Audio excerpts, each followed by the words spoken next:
Well, I'm on my way back from Oklahoma City to Colorado. I didn't want to take the interstate because that was boring as heck.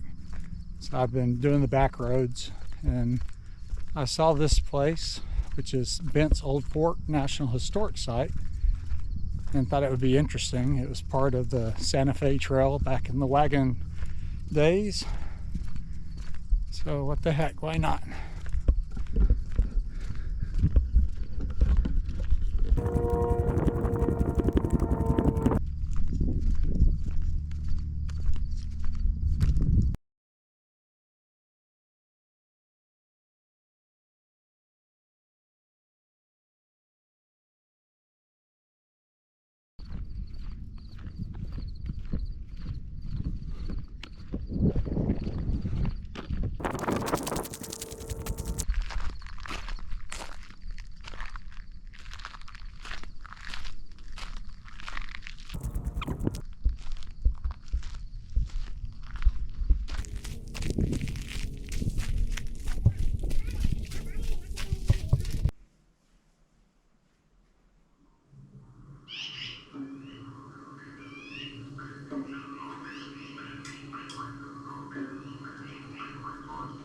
Indians approaching, sir!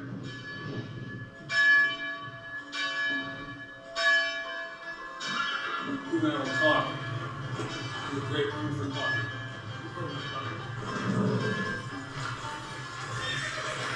It was a lone outpost of Anglo-American civilization on the southwestern edge of the United States. A living symbol of the nation's yearning to move westward, poised to change the American West forever. Bent's Fort was the largest trading post for hundreds of miles. It was a crossroads of culture for the Indians of the plains, the trappers of the mountains, and the traders of the Southwest. Yet in August of 1849, this guiding light of Western expansion burned out. What happened to Bent's Fort? The fur trading empire that helped fuel the flow of commerce on the Sante Fe Trail. What happened to the traders and travelers for whom the fort was a haven in a barren country and a mecca of international trade? And what kind of legacy did they leave behind for the American West and the nation?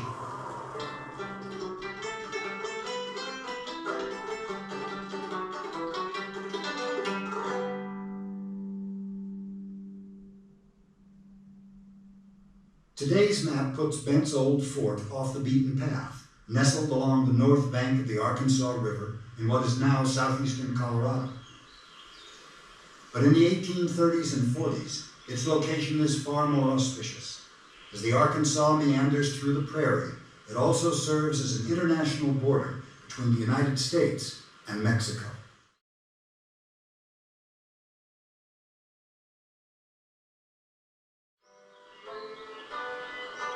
What more invigorating and enlivening pleasure is there than traversing the grand prairies, admiring the beauties of unkept wild and lovely nature, and chasing the fleet-footed buffalo?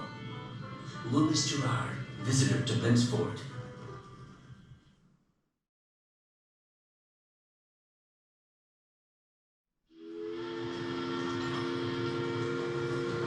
William Bent and his older brother Charles are also drawn to the untamed expanse, despite their metropolitan roots.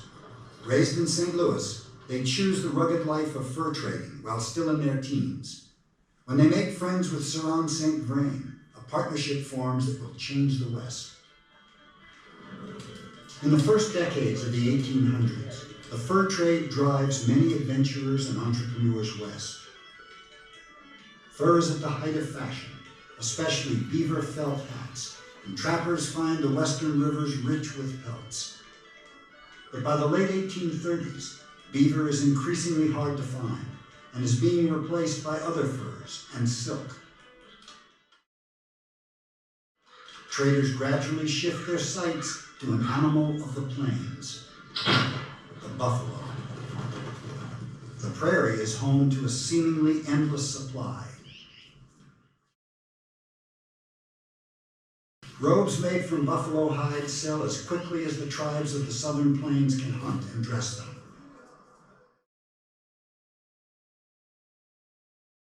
The Cheyenne, Arapaho, Comanche, and Kiowa barter freely with traders, sharing the bounty.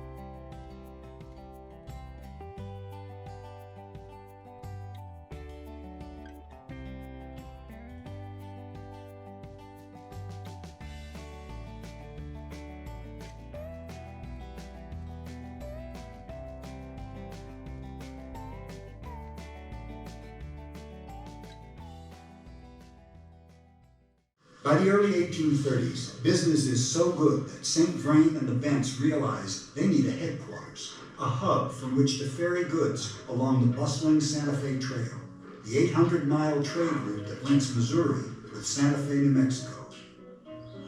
Construction begins at a site on the Arkansas River, the border with Mexico, near the Indian camps and buffalo herds, and in view of the Rocky Mountains. Charles Bent knew the comfort of the Mexican adobe houses, and when the fort was being planned, he determined it should be built of adobe. So a large body of Mexican adobe masons was brought up from Taos to make and lay the adobe bricks. George Bent, son of William Bent and Owl Woman. William Bent supervises construction of the fort and becomes its primary caretaker. Originally known as Fort William, it will be the largest structure of its time between the state of Missouri and the Pacific Ocean, and the first permanent American settlement in all the southern plains.